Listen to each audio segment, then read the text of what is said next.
Hey, let's talk about putting carpet in your first Gen F body car. 1968 Firebird in particular, working on the Great Pumpkin. Finishing touches, you could say, but the carpet. Let's go to the next thing we're going to get into here. There's a few things you'll need to know before getting to that stage of installing the carpet. It is molded. It is supposed to fit one way. It is two pieces, but there may be some things maybe you're scratching your head, and I can fill in those blanks for you, or you can watch me epically fail and cut the carpet wrong and make a horrible mistake. But maybe you'll learn something from it, and I'll go, that was not such a great idea. But anyway, I've done a few of these now. It's not too bad to do, but I'm going to show you how we do it, how you locate seatbelt bolts, how you locate center console bolts, how do you cut the hole for the center console. Those things I'm going to kind of go over how I do it here. Seems to work good for me, and I get the carpet fitting pretty tight. I don't have any weird snags or tears in it. And the biggest thing is don't cut the edges until you're done, until you're happy, till it's exactly where you want it, and then trim the edges of the carpet here. So let's dig into this thing here first.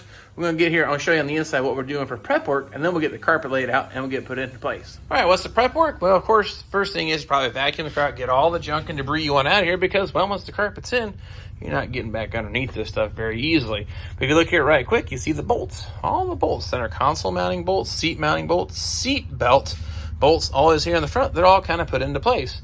The reason being is pretty self-explanatory, I think, but just in case it's not, let's lay the carpet over top of this. How am I going to find the holes?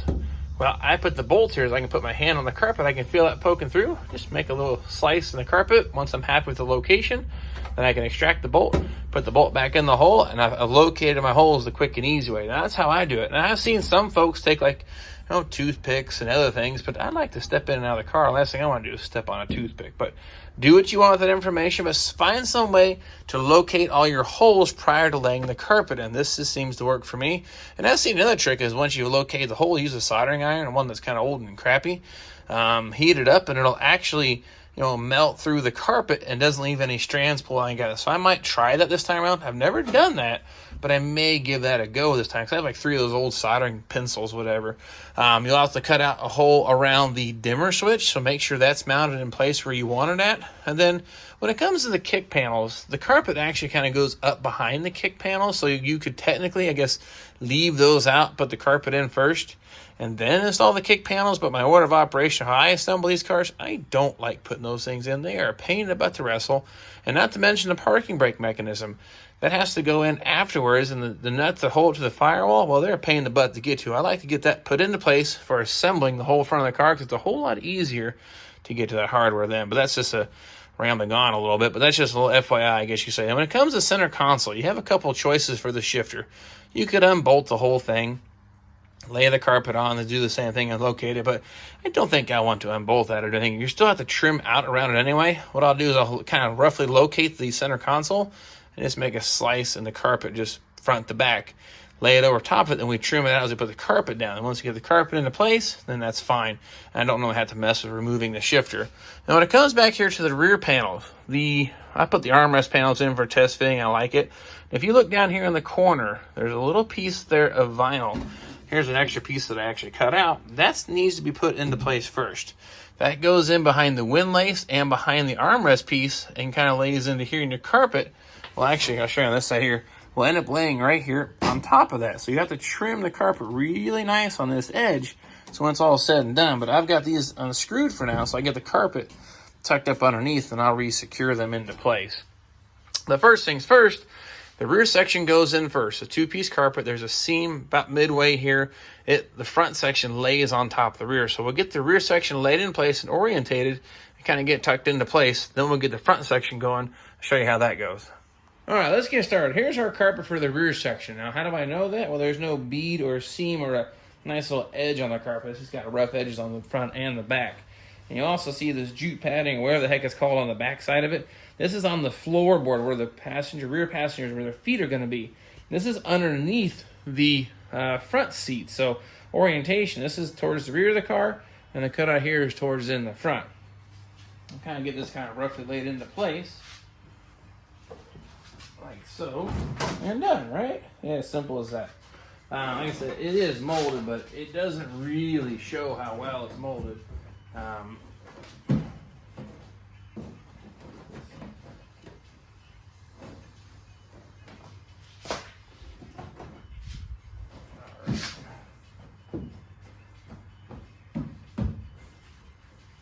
should work now. Now, as you can tell now, my center console bolts, they're both covered up. They're right here and right here. I can find those in a matter of seconds, so I know exactly where they're located at. Okay, with that being said, let's start here right in the middle. We're going to work our way to the outside edge of each side here, left and right side, by starting here at the center. So being that the center console bolt's the most center, well, let's start with this one. I can feel it sticking through right here. Now, I've got a brand new razor blade. Now, you use what you want. I'm going to use this here. I'm going to kind of cut right on that bolt. I can feel the bolt sticking up. I'm literally just going to cut the carpet around the bolt head. Now, this is a point where it's worth probably having a nice new sharp razor blade. And of course, if you make a mistake, the center console covers this up, so it doesn't have to be dead on accurate or beautiful, but this, you got to get it cut so you can get the bolt out of the floor here. So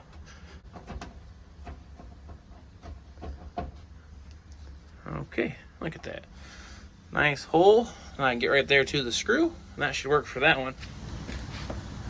You know, I have a camera stand for a reason. I can actually put the camera up there and use both hands. Now, same thing, I've just located the bolt here. I can feel the head of the bolt sticking through. So I'm gonna take this razor blade and cut through to the bolt. Now, this has that jute padding behind it, so you gotta cut a little deeper, but you can get it. And the thing about the bolt head, it's nice and smooth. It kind of works like a cutting board, so to speak. But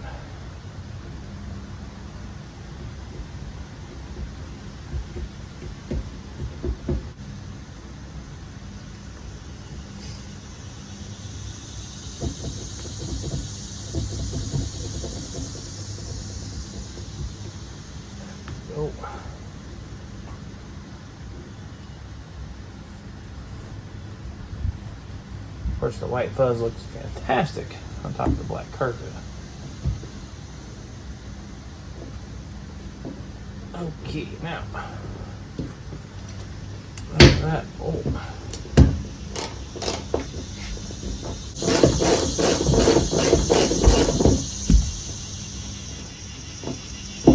Okay.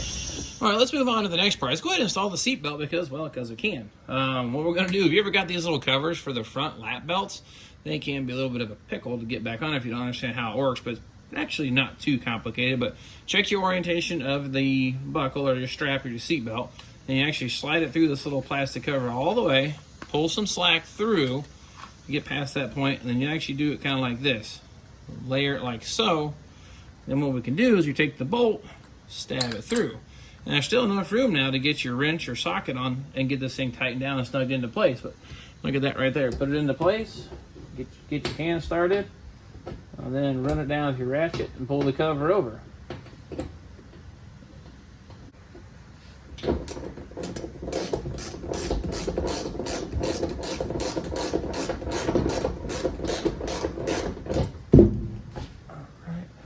Get you a close-up what I'm doing. Like I said, you got the plastic thing underneath, the base of the seatbelt here, and then the bolt. Go ahead and snug the bolt up, then you pull this through, and it'll actually lay the cover right over top and look like it did from the factory, nice and clean. Pull this through, and there you go. Now that's supposed to go back together nice and tight. That's going to help hold our carpet in place. I'm going to work my way across down here to the seat belt bolts. Those are pretty nice seat base bolts. I think those are self-explanatory. We'll do the same thing out here on the rocker panel, the other seat belt bolt. This little tip here maybe you'll find helpful. This is the original 1968 seat belt for the Great Pumpkin because it says so right here, and I took it out of the car. Well, as you can tell, the buckle isn't in that great a shape. Button is missing and it's destroyed. Well, that's cool because I have extra buckles, but this is for 1969. Well, that's okay because, well, the buckle end is the same. So you might be asking yourself, how the heck do you change it? Really not overly complicated. That's what I'm going to learn you on right here today. On the sides, top and bottom, or I guess you could put it this way, left and right, orientate it this way.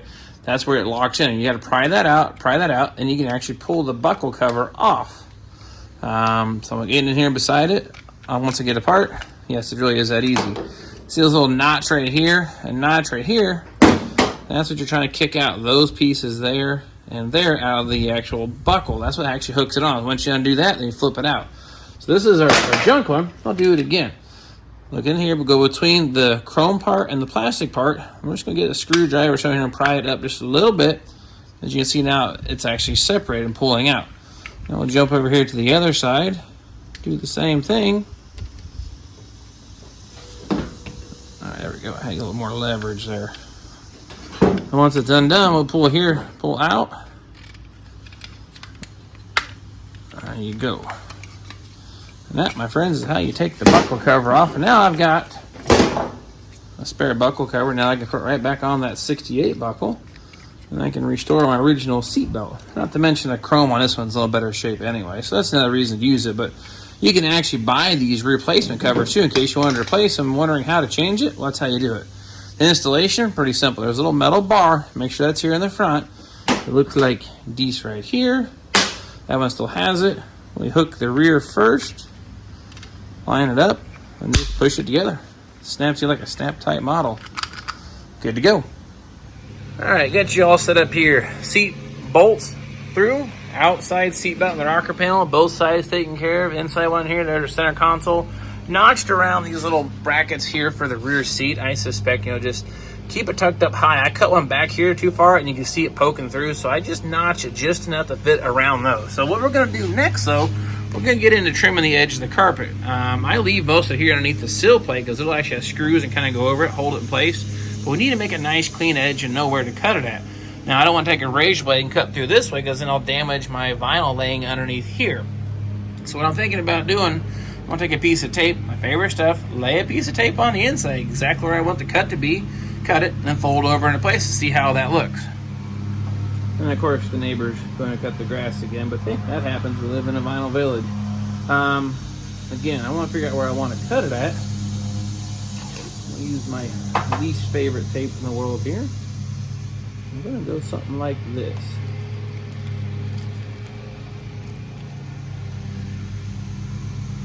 Okay.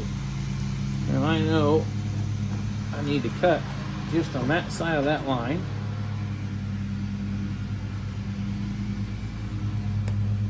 Well, that's being stuck today.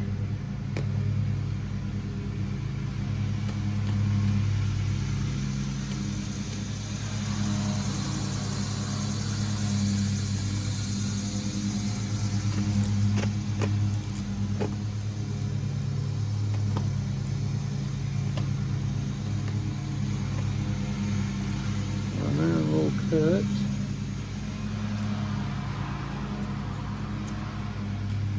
I'll tuck this back underneath there and see what we have.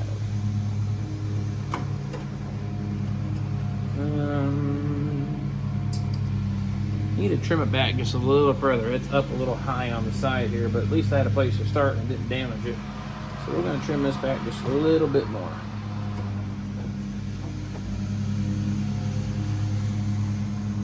Go with this trusty scissors here.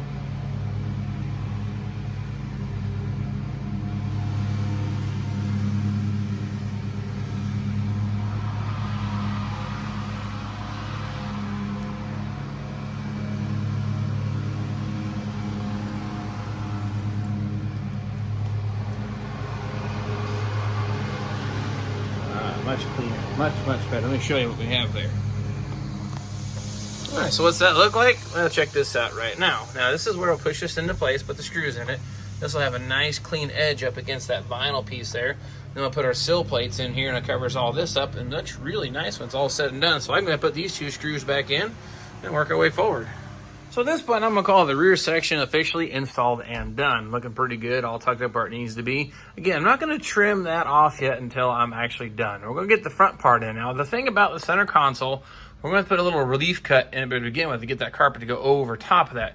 Now, the carpet, once it's all set and installed, that seam kind of butts up. It's about maybe an inch or two here from this leading edge of the seat. So that kind of gets you a point of reference. So from that, same as that center hump there of that carpet. So go forward about maybe the width of my fist, so to speak, 6 inches or so, and just make a big slice right in the middle of the carpet. So when we put it in, we'll kind of go over top of that and we'll trim it. Now, if we don't get it exactly centered left to right, that's okay, because that center console is every bit of 7 or 8 inches wide. So we got a little fudge room, but first we just need to get the carpet to come over top of that shifter and then start cutting it around. So we'll get that done here first. All right, so you may be asking yourself, how are we going to find the center? Well, I don't really think this is too overly complicated, but fold it in half. It should get you really close. This is that edge they stitch on to make it nice and clean looking. So come forward just about 4 or 5 inches or so. And we're just going to make a cut from about here all the way back to here. through the padding and the carpet. Get us basically set up to put that thing in there. And once you get it cut through a little bit, as you can see, you just kind of keep sawing at it here. It'll cut through all the layers.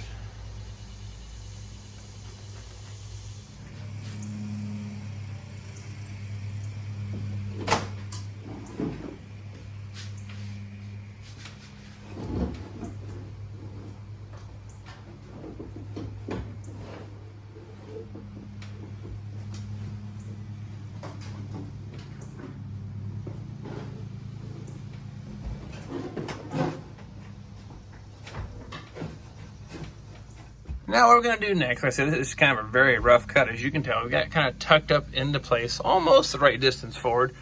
Need to go forward just a little bit more, because here's where they mold that carpet. I mean, we're really close. It needs to go forward about a 1/4 inch, so not bad. Liking how that's looking. Now what we got to do next, we're going to make some like side-to-side cuts to get this thing to actually go a little further down around the shift. We've also got those ears of that center console mounting bracket we got to kind of work our way around. So I was just saying I'll make a relief cut there, probably a relief cut here and here, but we don't want to go too far because we don't want to cut past what the console is going to cover. So we're going to try to keep it just enough to get it where that shifter pokes through. I can tell you something else though. Once you put some carpet in the car, it's like the best sound deadener ever. That lizard skin works here, but this carpet really sounds things out quite a bit. All right, you're probably going to yell at me a little bit, but here's what we do on that. I made a relief cut here to here, all the way out of here, but I stopped actually short of this because the console comes down to about here. You'll actually see up underneath this. So I wanted the carpet to kind of stretch it over and pull back up underneath. So I didn't cut all the way to the edge of this. I actually cut just a little bit short and pulled the carpet over and let it slide back up. Did that here to the passenger side and driver side. So once the console is all bolted in place, you won't see the edge of the carpet or the center transmission tunnel of the sheet metal. And then back here, I did the same. I just had a center cut you guys saw. I split it both ways, and then actually I cut it, and I kind of tucked it underneath the shifter. It actually slides underneath the shifter pretty easily. So I'd say that's all squared away. Now what we're going to do next, we're just going to start trimming back for the kick panel. I'm going to do the same thing here like I did in the back. I'm going to find out where I want this at. I'm going to lay it, I can fold this backwards, lay my piece of tape on here so I have some kind of reference, so I know where I need to cut it. But I'm going to leave about 3/4 of an inch or inch too long, and we're going to tuck that carpet up here behind the kick panel. There's plenty of room to get in there, except right here where the sill plate goes, but I think I want to try to sneak it in there because I can kind of pull this over and I'll put the carpet in there. Once that's all said and done, this time I'll have to trim this back a little bit. I think the main rear section I don't have to trim back, but the front, I may have to trim the back. By the time it folds over, I think it's going to poke down below. So I'm going to get this taped off, get that cut on both sides. All right, so what's that look like all trimmed back? Looks pretty good to me, all tucked up tight underneath the kick panels like it's supposed to be. Didn't have to take them loose after all. I actually went there pretty decent. Now, next thing I guess I'm going to do is slap the sill plates on. You can probably even throw the center console in for the last time. So, and since I've already done the driver's seat, I may throw that in there. Hey, just we officially laid some carpet in the Great Pumpkin. Looking a whole lot better and a whole lot quieter on the inside of the car. My neighbor's making all the noise today, not me, but worked out really nice. I hope you learned a little something on that there. Maybe these things, tips and tricks will help you, especially these little seat belts, how to cut around the center console, how to find or locate all your hardware. Now I'm ready to put everything in. All the bolts are all lined up. I can just drop the center console. I can put the seats in. I don't got to try to find the holes. Or one of the other problems is if you just try to slam the bolt through, it'll actually grab one of the actual rows of the carpet and it'll wind it up and rip a row right out of your carpet. You don't want to do that either. So try the soldering iron trick, which I didn't do and I thought I might, or cut the holes out with a razor blade. That's what I've always done. I'm going to stick with what I know. But if you guys do use the soldering iron, let me know in the comments if you've had success with that or not. I'm still kind of on the fence whether I want to try that or not. But nonetheless, of course, I appreciate you following me on the journey of the Great Pumpkin and watching and help my YouTube channel grow.